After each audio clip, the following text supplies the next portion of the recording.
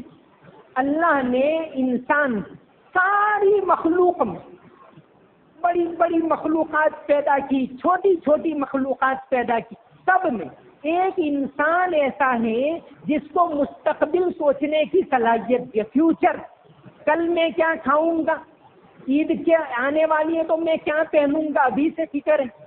یہ فکر اور جانوروں کو نہیں ہوتی، چڑیا کو یہ فکر نہیں کہ آئندہ وہ کیا کرے گی. لیکن انسان کو اللہ تعالیٰ نے مستقبل کو سوچنے کی صلاحیت دی کہ میں فیوچر میں کیا کروں گا، آئندہ اتنے سال کے بعد میری اولاد کی شادی ہوگی تو کس گھر میں رہے گی، وہ پہلے سے سوچتا ہے. تو ایک انسان ایسا ہے جس کو فیوچر کو سوچنے کی صلاحیت دی، اور وہ اس لیے بھی ہے کہ اس سے آگے جو آنے والا فیوچر ہے اس کو سوچے کہ آئندہ سال میں کیا کروں گا اور عید کے دن کیا پہنوں گا. وہ تو ٹھیک، مرنے کے بعد جو دوسری زندگی آئے گی اس میں کیا کروں گا، اس کے لیے میں نے کیا کیا. کوئی اعمال میں نے آگے سے بھیجے، کوئی اچھائیاں کی، کوئی غریبوں کی میں نے مدد کی، کوئی امانت داری سے میں نے تجارت کی یا بے ایمانی اپنائی، کوئی میں نے اللہ تبارک و تعالیٰ کی عبادت اخلاص کے ساتھ کی، میں اللہ کے بندوں کے کام آیا جو آئندہ میرے لیے بیلنس ہوگا. تو یہ فیوچر کو سوچنے کی صلاحیت صرف انسان کو دیے، اور وہ اس لیے دیے کہ وہ آخرت کے بارے میں سوچے. تو من کان یرید العاجلۃ، جو صرف دنیا کے لیے سوچتا ہے اور اس کے لیے کوشش کرتا ہے، عجلنا لہ فیہا ما نشاء لمن نرید. تو دنیا میں تو ہم جس کو جتنا چاہے دیتے، کوئی بہت زیادہ کوشش کرے اور مشرک تو یہ ضروری نہیں کہ اس کو بہت روزی مل جائے. یہ تو اللہ تبارک و تعالیٰ نے مقدر میں رکھی.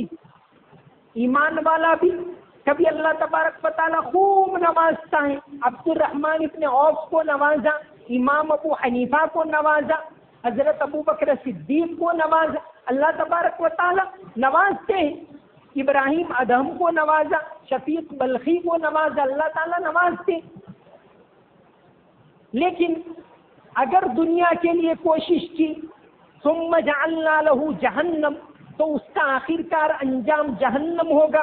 یصلاھا مذموما مدحورا، وہ اس کے اندر ذلیل و خوار ہو کر داخل ہوگا. یہ تو جس نے دنیا سوچی اس کے لیے. پھر فرمایا ومن اراد الآخرۃ، جو آخرت کے لیے ارادہ کرے، وسعی لہا سعیہا، اور اس کے لیے ایسی کوشش کرے جیسا کہ کوشش کرنے کا حق ہے، وہو مومن، ساتھ ہی ساتھ وہ ایمان رکھتا ہو. ایمان شرط ہے، تب جا کر نیک اعمال قیمتی بنتے. ایمان کے بغیر نیک اعمال قیمتی نہیں بنتے. کہ بھئی ہزار کے نوٹ ہوں کسی کے پاس 5 سال پہلے والے، وہ 5 سال پہلے تو ہزاروں کا نوٹ دے کر ایک وہ گھر خرید لیتا تھا. آج وہی 1000 کے نوٹ اگر کسی کے پاس ہوں اور وہ نکالے تو پولیس پکڑ لے جائے گی. کیوں؟ کہ بھئی اس کے اندر اب کوئی قیمت رہی نہیں. تو اعمال کی بھی قیمت ایمان سے ہوتی ہے اور اخلاص سے ہوتی.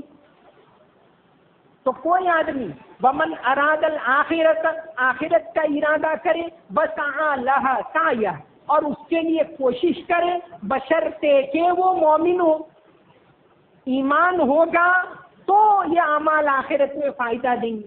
ہاں، بہت سے لوگ ایمان والے نہیں ہیں لیکن وہ بہت سے کام کرتے، ہاسپٹل بناتے ہیں، مسافر خانے بناتے ہیں، کوئی اچھا کام ہے. ایسے کاموں کے اندر ہمیں ان کی مدد کرنی چاہیے، کیونکہ ان سے زیادہ یہ کام کرنے کے ہم حقدار ہیں. لیکن آخرت کے لحاظ سے یہ کام قیمتی اس وقت ہوں گے جبکہ ایمان ہو. ایک چیز ہوتی ہے، یہ سائنس جاننے والے جانتے ہیں کہ ایک چیز ہو، یہاں رکھو، اس کا وزن کتنا ہے تو 100 کلو ہے. اسی چیز کو اسپیس میں لے جاؤ اور وزن کرو تو سائنس والے کے تو اس کا وزن 0 ہو جاتا ہے. اسپیس میں کوئی وزن نہیں، خلا میں، اوکاش میں، حالانکہ چیز وہی ہے، وزن وہی ہے، اس کا جو سارا میٹر ہے وہی ہے، لیکن اس کو لے جاؤ باہر تو اس کا کوئی وزن نہیں. تو اس طرح اللہ کے یہاں بھی نیک اعمال کا وزن اسی وقت ہے جبکہ ایمان. تو فرمایا ومن اراد الآخرۃ وسعی لہا سعیہا وہو مومن، کہ ایمان کے ساتھ وہ کوشش کرے، آخرت کے لیے عمل کرے. انسان اگر ارادہ کر لے کہ مجھے یہ عمل کرنا ہے تو اللہ تعالیٰ اس کی مدد کرتے. ابھی جو میں نے وہ کتاب کا نام بتایا سیرت النبی، علامہ شبلی نعمانی نے نبی کریم صلی اللہ علیہ وسلم کی سیرت کے بارے میں کہ بھئی اردو میں ایسی کتاب ہونی چاہیے جس میں آپ صلی اللہ علیہ وسلم کی زندگی کا ہر پہلو ہو، ہر پوائنٹ ہو، ہر بات ہو. ایسی کتاب لکھنی چاہیے. انہوں نے سوچا 100 سال پہلے 1914 میں ان کا انتقال ہوا کہ بھئی ایسی کتاب ہونی چاہیے. تو انہوں نے ایک ارادہ کر لیا کہ یہ کتاب میں لکھوں گا 8 جلدوں میں، یعنی ایسے یہ قرآن ایسی بڑی 8 جلدیں لکھنے کا ارادہ کیا. 2 والیوم پورے ہوئے تھے کہ اب ایک دم کمزور ہو گئے، بیمار ہو گئے، وفات کے قریب. جب ان کی وفات کا وقت آیا، اعظم گڑھ کے اندر تھے اتر پردیش میں، تو ان کے 3 خاص شاگرد جن کے اوپر ان کی نظر تھی کہ یہ لوگ میرا کام پورا کر سکیں گے. ان کی سوانح کے بارے میں جو کتاب لکھی ہے تابش مہدی نے، اس میں یہ سب لکھا ہوا ہے. مولانا آزاد کو اس وقت انہوں نے طار کروایا، علامہ حمید الدین فراہی کو طار کروایا اور سید سلیمان ندوی کو طار کروایا کہ میری وفات کا وقت بالکل قریب ہے، آپ ایک دم سے آ جاؤ. سید سلیمان ندوی اس وقت پونا کالج کے اندر، پونا کالج کا مقام تھا، ایک بہت اونچا سمجھا جاتا تھا کالج، وہاں لیکچرر مولانا علی میاں ندوی کے بھی استاد، ندوۃ العلماء کے خاص اساتذہ. تو سید شبلی نعمانی نے ان کو طار کیا کہ آپ یہاں آ جاؤ. جیسے ہی استاد کا طار آیا تو سید سلیمان ندوی فوراً گئے، کہا کہ دیکھو سلیمان، میں نے اللہ کے نبی صلی اللہ علیہ وسلم کی سیرت کا کام میں نے اٹھایا ہے، بہت بڑا کام ہے، میں سوچتا ہوں کہ یہ کام تم ہی پورا کر سکو گے۔ سلیمان ندوی رحمۃ اللہ علیہ نے کہا ٹھیک ہے۔ اسی وقت پونا کالج میں استعفیٰ دے دیا اور اپنی زندگی وقف کر دی سیرت لکھنے کے لیے، اور پوری 2 جلدیں 2 والیوم تو ان کے استاد نے لکھے، باقی 6 والیوم سید سلیمان ندوی رحمۃ اللہ علیہ نے پورے کی اور سیرت کی پوری کتاب لکھی۔ تو آدمی ارادہ کرے تو کام مشکل نہیں۔ سیرت جیسے میں نے بتایا کہ سیرت کی کتاب پڑھنی چاہیے، سید سلیمان ندوی نے اتنی محنت کر کے سیرت لکھی۔ اسی طرح سر سید احمد خان جنہوں نے علی گڑھ یونیورسٹی بنائی، جس کے بارے میں آج کل بہت زیادہ شور پچھلے دنوں کے اندر ہوا جب کرناٹک کا الیکشن تھا، تو ایک پورا ناٹک چلا جنا کے نام پر، حالانکہ کوئی بات نہیں، کسی بھی طرح باتوں کو اچھالنا اور ملک میں نفرت کا ماحول پیدا کرنا۔ تو سر سید احمد خان اس زمانے میں، یعنی انگریز کے زمانے میں، اتر پردیش یونائٹڈ پروونس جس کو کہتے تھے اس زمانے میں، وہاں کا گورنر تھا ولیم میور۔ اس نے ایک کتاب لکھی لائف آف محمد، اور اس نے آپ صلی اللہ علیہ وسلم کے بارے میں بے شمار غلط فہمیاں پھیلائی، آپ کی شان میں بڑی گستاخیاں کی۔ جب یہ کتاب سر سید احمد خان کو پہنچی، حالانکہ سر سید احمد خان کی بعض کوتاہیاں بھی بہت سے لوگ لکھتے ہیں، وہ جانے، ان کا خدا جانے، ہمیں اس سے کچھ لینا دینا نہیں۔ ایک بہت بڑا کام انہوں نے کیا۔ جب یہ کتاب سر ولیم میور کی دیکھی کہ آپ کی شان میں گستاخی کی ہے اس نے، تو ان کو بتایا گیا کہ یہ نہیں، لندن سے تو ایسی بہت ساری کتابیں چھپتی ہیں جس میں آپ کی شان میں بڑی غلط فہمیاں پھیلائی گئی۔ تو سر سید احمد خان نے یہ کیا۔ اس زمانے میں کتابیں منگوانا یہ سب آسان تو تھا نہیں، اپنی زمین بیچ دی اور خود وہاں کا سفر کیا، دوسرے لوگوں کو ٹرانسلیٹر کو ساتھ لے کر گئے، وہاں جا کر ایسی جو کتابیں لکھی گئی اور جو غلط فہمیاں آقا صلی اللہ علیہ وسلم کے بارے میں پھیلائی گئی تھی، ان سب کا جائزہ لیا، اور پھر سب کا جائزہ لے کر انہوں نے ایک کتاب لکھی خطبات احمدیہ۔ اس میں حضرت احمد صلی اللہ علیہ وسلم کے بارے میں ساری جو آپ کی زندگی تھی، آپ کی تعلیمات تھی، اس کو اجاگر کیے۔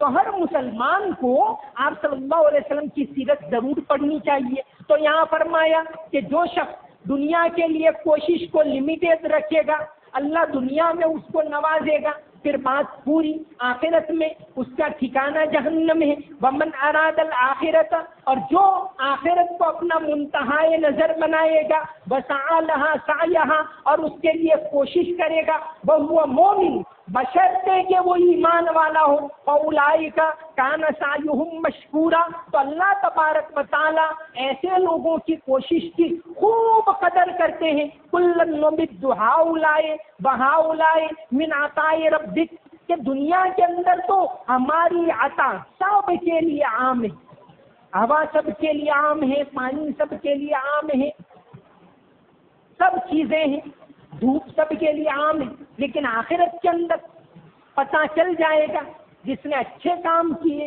وہ جائے گا جنت میں، اس کا ٹھکانہ ہوگا، اس کا اعمال نامہ سیدھے ہاتھ میں ملے گا، اور جس نے برے کام کیے آخرت کے اندر اس کا اعمال نامہ بائیں ہاتھ میں ملے گا، اور وہ جائے گا جہنم کے اندر جائے گا۔ اللہ تبارک و تعالی ہم سب کو ہدایت والے راستے پر، قرآن والے راستے پر، پیغمبروں والے راستے پر چلنے کی توفیق عطا فرمائے، آمین۔ اللهم صل على محمد وعلى ال محمد وبارك وسلم رب اغفر وارحم وتجاوز عما تعلم انك انت العز الاکرم۔ یا اللہ ہمارے گناہوں کو معاف فرما، تمام غلطیوں کو معاف فرما، تمام قصوروں کو معاف فرما، یا اللہ ہمارے تمام قصوروں کو معاف فرما، یا اللہ تو ہی معاف کرنے والا ہے، یا اللہ تیری صفت عفو ہے، ہم سب کو معاف کر دے، یا اللہ تمام گناہوں کو معاف کر دے، نیکی پر چلنے کی توفیق عطا فرما، ہماری نیکیوں کو قبول فرما، ہمارے روزوں کو قبول فرما، ہماری نمازوں کو قبول فرما، ہماری تلاوت کو قبول فرما، ہمیں قرآن کی محبت عطا فرما، یا اللہ تیری عبادت کرنے کی توفیق عطا فرما، یا اللہ بیماریوں سے حفاظت فرما، اچانک موت سے ہماری حفاظت فرما، یا اللہ ہم میں جو بیمار ہیں انہیں تندرستی عطا فرما، ہمت عطا فرما، تیری عبادت کرنے کی توفیق عطا فرما، روزہ رکھنے کی توفیق عطا فرما، تلاوت کی توفیق عطا فرما، یا اللہ جسمانی بیماریوں سے حفاظت فرما، روحانی بیماریوں سے حفاظت فرما، یا اللہ ملک میں امن کا ماحول قائم فرما، یا اللہ آپ صلی اللہ علیہ وسلم کی سیرت کو سمجھنے کی توفیق عطا فرما، یا اللہ ہم ایمان رکھتے ہیں کہ حضرت محمد صلی اللہ علیہ وسلم تیرے سچے پکے رسول ہیں، آخری رسول ہیں، یا اللہ ان کی سیرت کو سمجھنے کی، اس پر عمل کرنے کی ہم تمام کو توفیق عطا فرما، یا اللہ ملک میں امن و امان قائم فرما، یا اللہ مسجدوں کو آباد فرما، مدرسوں کو آباد فرما، یا اللہ مسلمانوں کو ہر لحاظ سے نواز لے، یا اللہ تعلیم کے اندر نواز لے، عبادت کے اندر نواز لے، یا اللہ تلاوت کے اندر نواز لے، حفظ قرآن کے اندر نواز لے، تجارت کے اندر نواز لے، حلال روزی عطا فرما، یا اللہ ذلت سے محفوظ فرما، رسوائی سے محفوظ فرما، مسلمانوں کو عزت والی زندگی عطا فرما، یا اللہ اس ملک کے اندر ایمان کی ہواؤں کو چلا دے، ہدایت کی ہواؤں کو چلا دے، قرآن کی تعلیم کو عام فرما، تیرے حبیب صلی اللہ علیہ وسلم کی تعلیم کو عام فرما، آپ کی تعلیم کو عام کرنے کی ہم سب کو توفیق عطا فرما۔ اللہم صلی علی محمد وعلی آل محمد وبارک وسلم۔ سمعنا واطعنا غفرانک ربنا والیک المصیر برحمتک یا ارحم الراحمین۔